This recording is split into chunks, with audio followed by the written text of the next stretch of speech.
Chapter 4, the abstraction, the process. In this chapter, we discuss one of the most fundamental abstractions that the OS provides the users, the process. The definition of a process, informally, is quite simple. It's a running program. The program itself is a lifeless thing. It just sits there on the disk, a bunch of instructions, and maybe some static data, waiting to spring into action.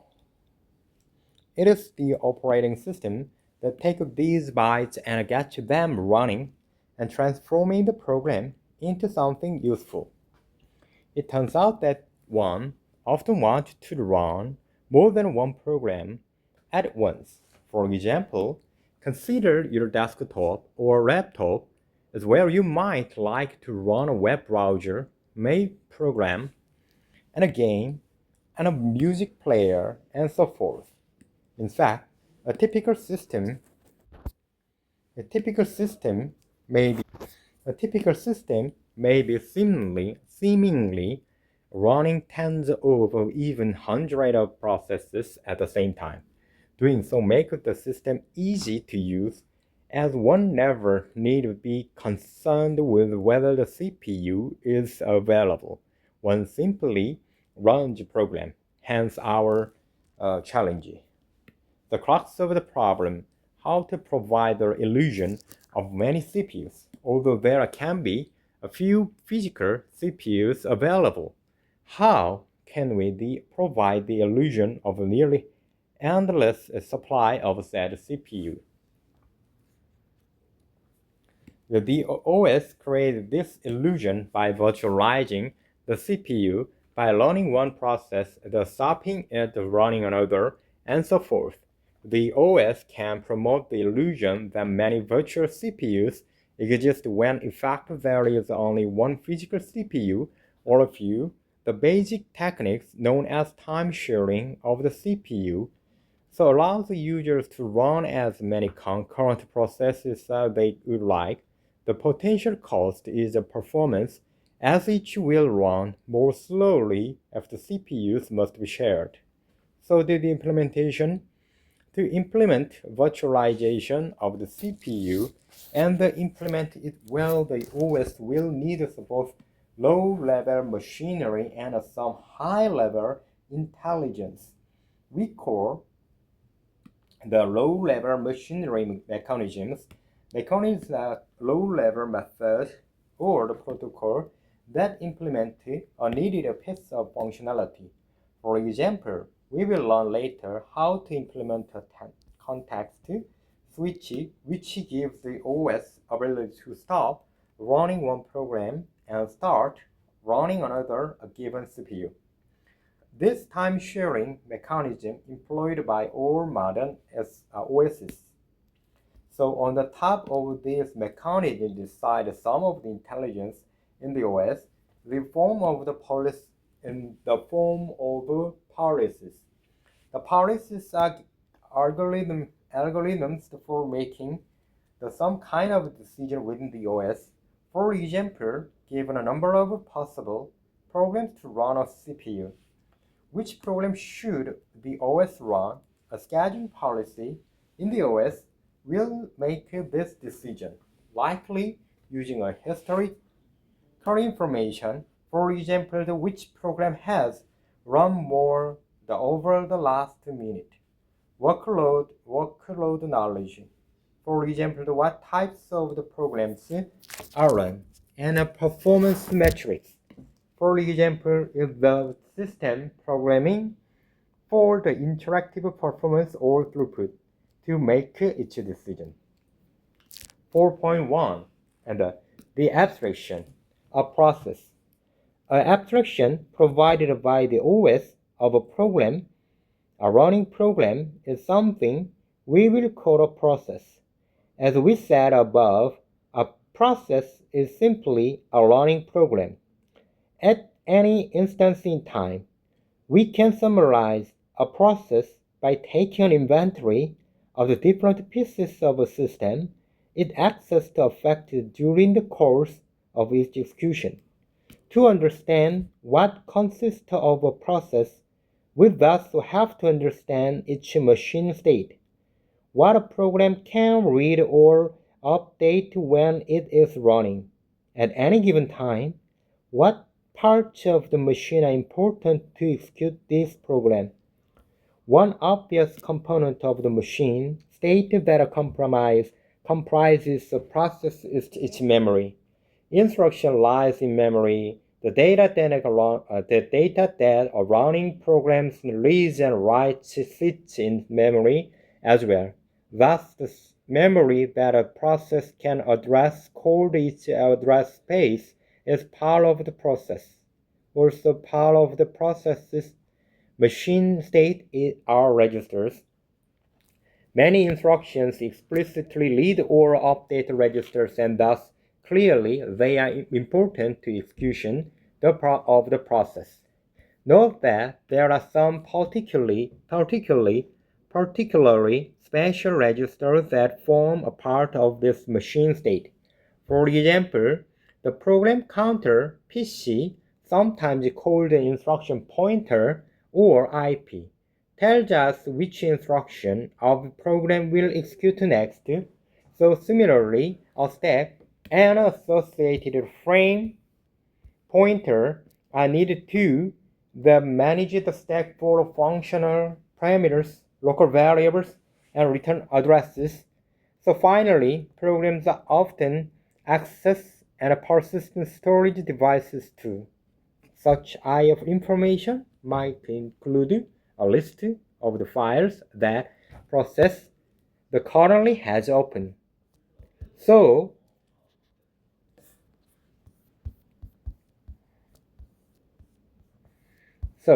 the crux of the problem, how to provide the illusion of many CPUs.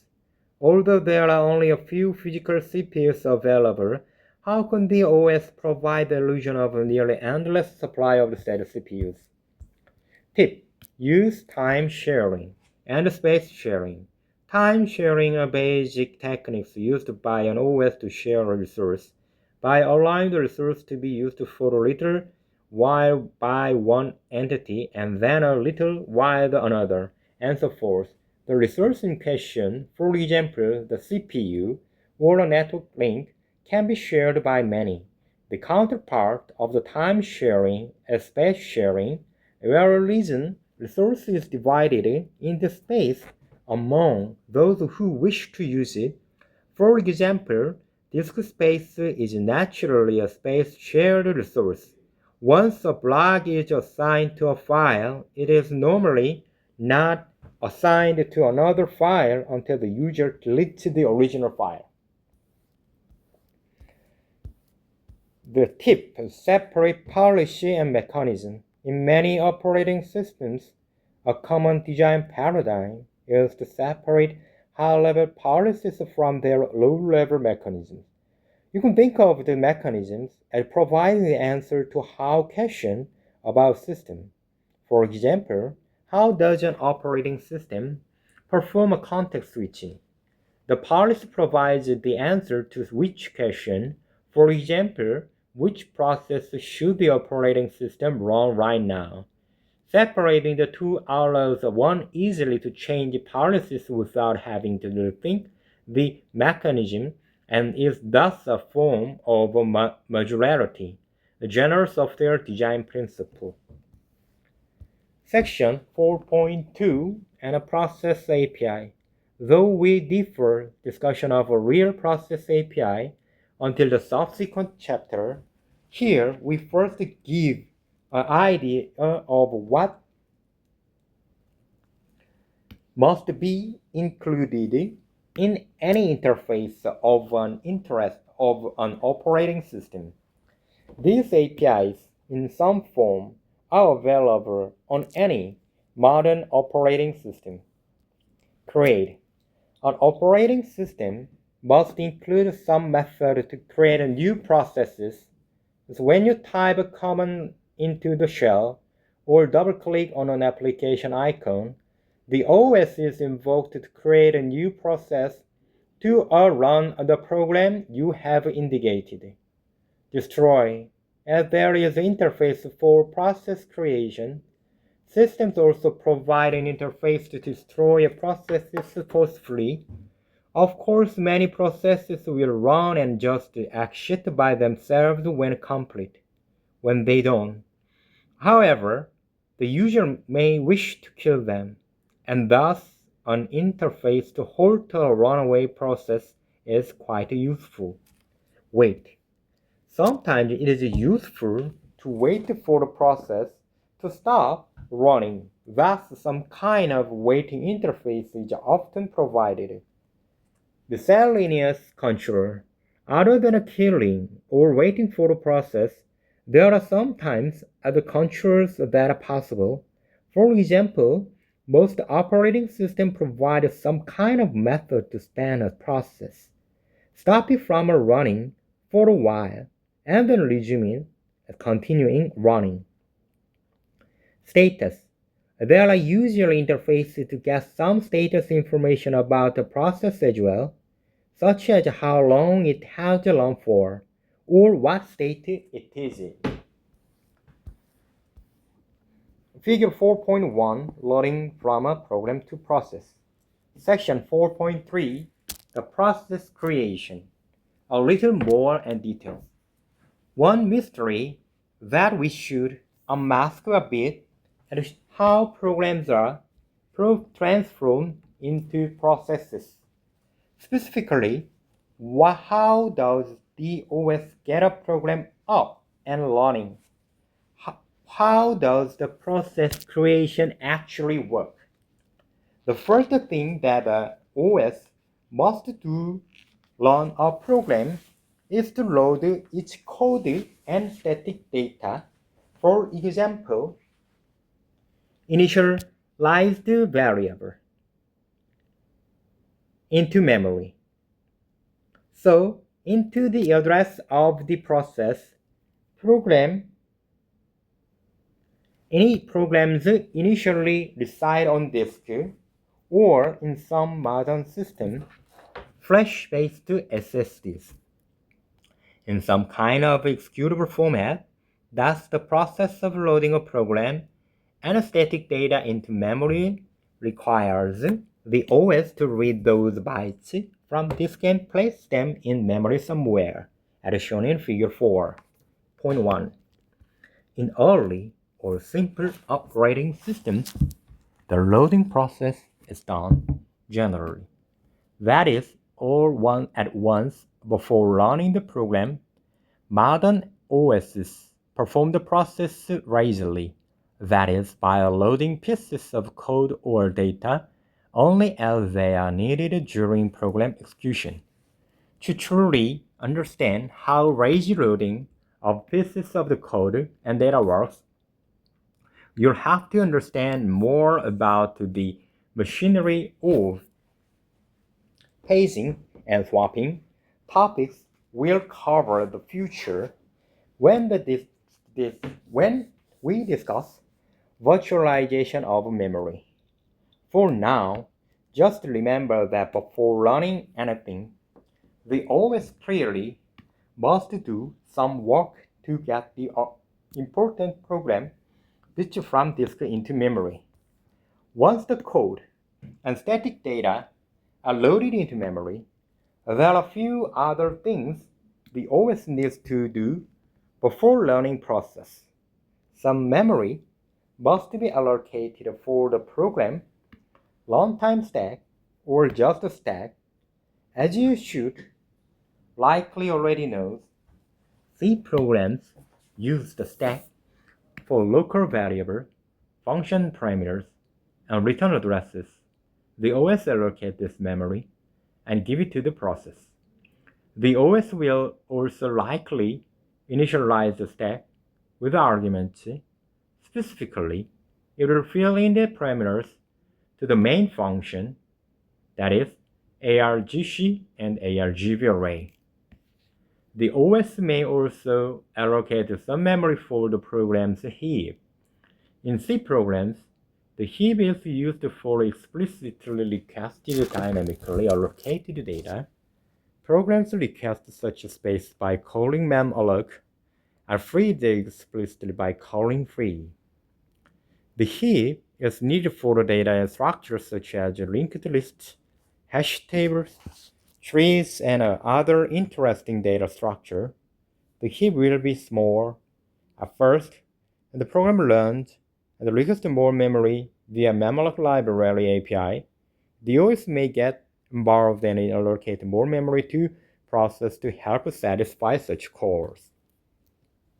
The OS will also do some other initialization tasks, particularly as related to input, output, I/O. For example, in Unix systems, each process by default has three open file descriptors. For standard input, output, and error, these descriptors let programs easily read input from the terminal and print output the screen. We will learn more about I/O, file descriptors, and the like in the third part of the book on persistence. By loading the code, static data, into memory, by creating the initializing step, and by doing other work as related to the I/O setup, the OS has now finally set the stage for program execution. It thus has one last step to start the program running at the entry point, namely main, by jumping to main routine through a specialized mechanism that we will discuss next chapter. The OS transfers the control of the CPU to the newly created process and thus program and begins its execution. 4.4 Process State. Now we have some idea of what a process is, though we will continue to refine this notion and roughly how it is created. Let us talk about the different states a process can be in a given time. The notion that process can be in one of these states arose in early computer systems.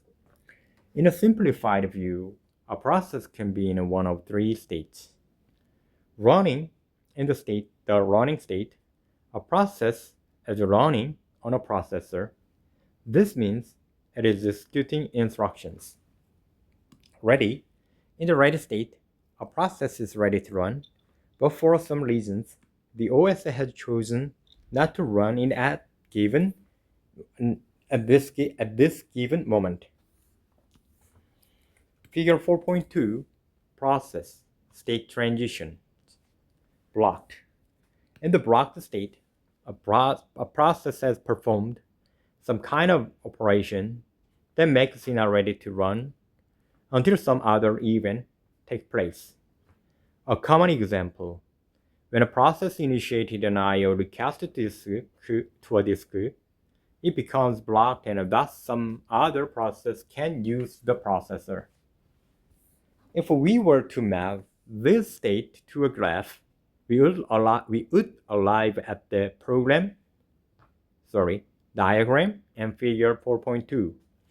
As you can see in the diagram, a process can move between the ready and running states at the discretion of the OS. Being moved from the ready to running means the process has been scheduled. Being moved from running to ready means that the process has been descheduled. Once a processor has become blocked, for example, by initiating an I/O operation, the OS will keep it as much until some event occurs, for example, I/O completion. At that point, the processor moves to the ready state again, and potentially immediately to running again if the OS so decides. Let's look at the example of how the processes might transition through some of these states. First, imagine two processes running, each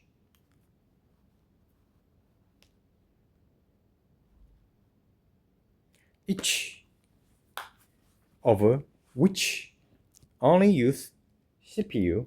They do no I/O. In this case, the trace of the state of each process might look like this. Figure 4.3, tracing process state, CPU only.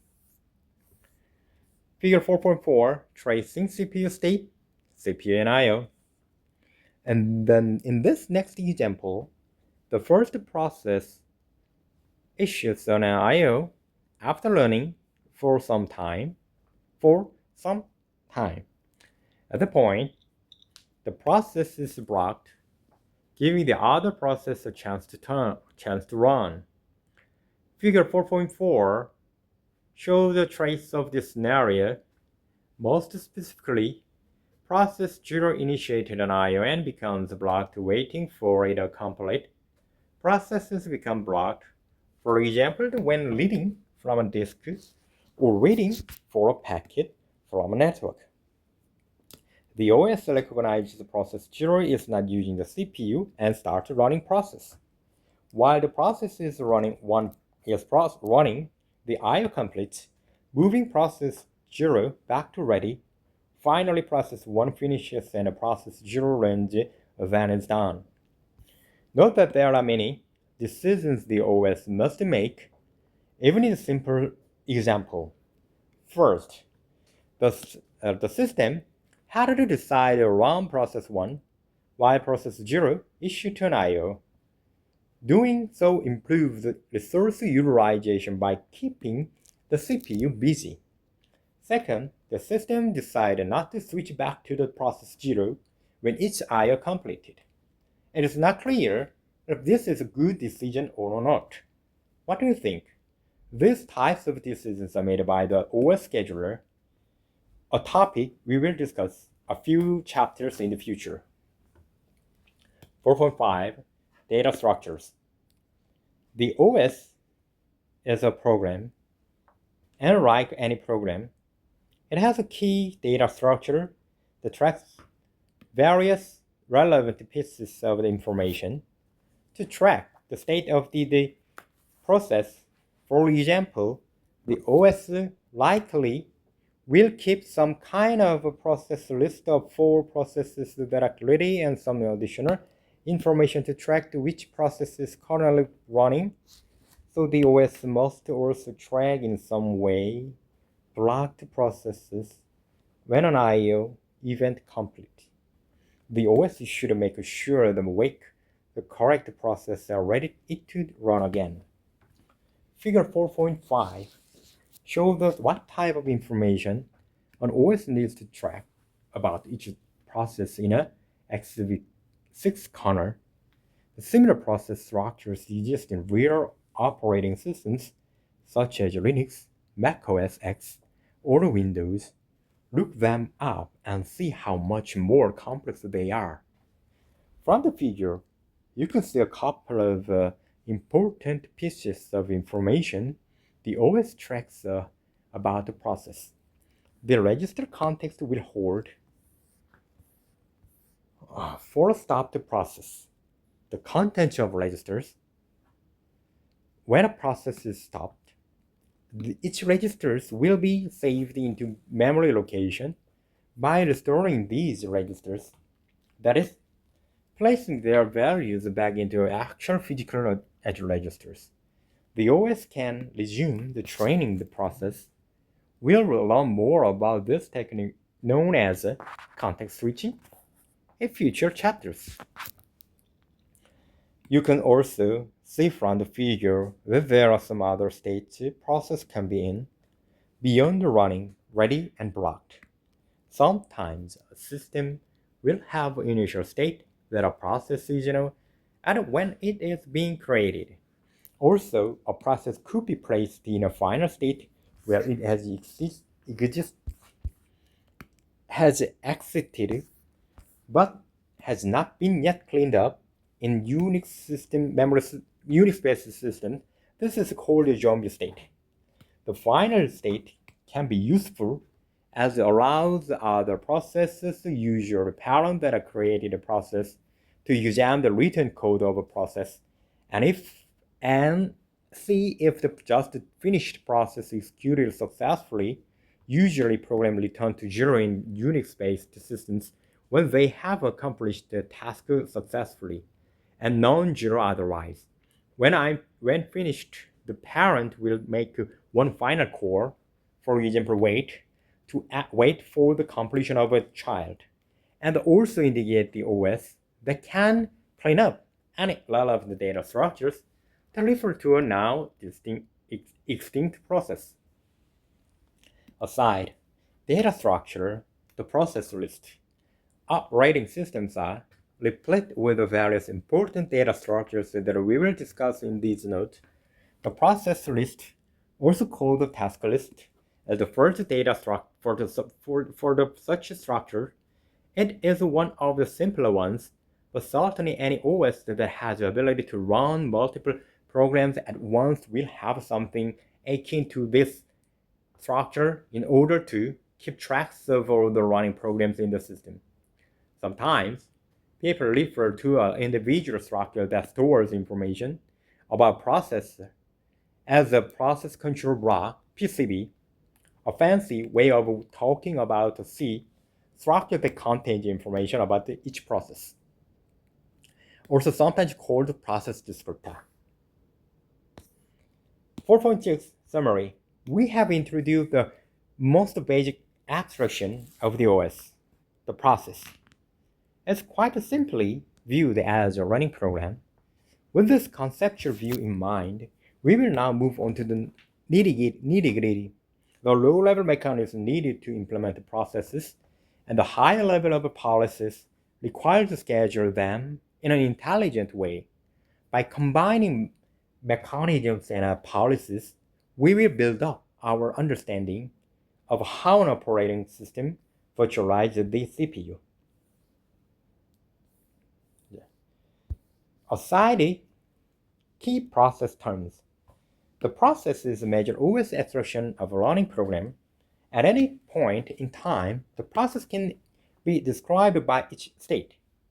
The content of memory in each address space, the content of the CPU registers, including program counter and step pointer, among others, and information about I/O, such as open files which can be read or written. The process API consists of calls programs can make related to process. Typically, this includes creation, destruction, and other useful calls. Processes exist in one of the many different process states, including running ready to run, unblocked, different event, for example, getting scheduled and rescheduled, or waiting for an IO to complete, transition a process from one of these states to the others. A process list contains information about all processes in the system. Each entry found in what is sometimes called as a process control block, PCB, which is really just a structure that contains information about a specific process. Reference and homework.